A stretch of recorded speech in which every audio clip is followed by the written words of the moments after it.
This is Beck Tools. In this video, I'm going to show you the best way to set your Z height on your Langmuir Systems MR-1. Let's get into the video.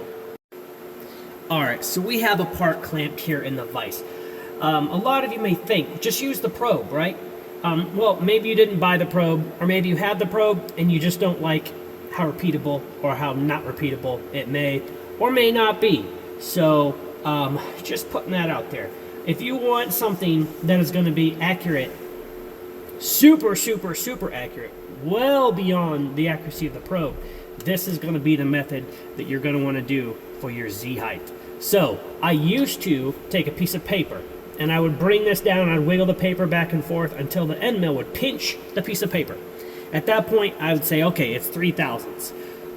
And then I would 0, back up, drop 3, and then 0 again. Here's the problem with that. Is it really 3 thousandths? I mean, how much did you poke this into the piece of paper? It could be 2. It could be 3. And then if you switch tools, well, you're going to have a big witness mark because you're a thou off, or maybe 2 thou off. So then I was like, okay, I don't like that method. Let's use a stainless steel shim, a precision shim, just a piece of shim stock.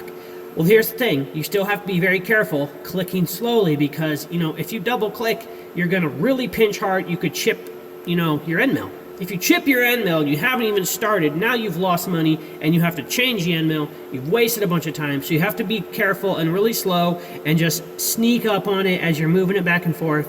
I don't like that, right? So here's the method. First of all, to find a 1, 2, 3 block. And these are very precise. If not, you can check them. You can buy different quality 1, 2, 3 blocks, but the one I have is great.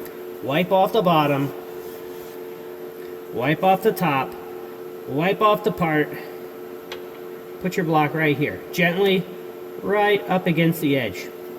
Now, I'm going to set my machine to 1 thou increments with very gentle pressure.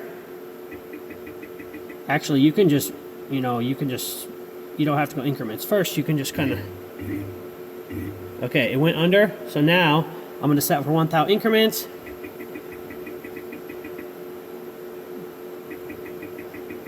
I'm dropping it down. Now it's down. I'm going to say for ½ thou increments. And I just click. There you go.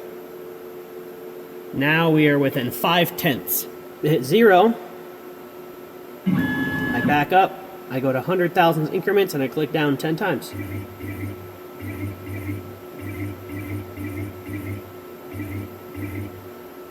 Zero.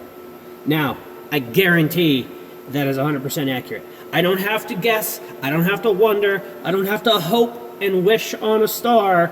That's 0. And you can take it to the bank. And that is something that really helps if you're going to run multiple tools. Because to run multiple tools, you have to physically take that one out and you have to put the next one in. And every time you manually change a tool, you introduce a variable that is hard to control. So controlling the variables is the key to manual tool changes on an MR-1.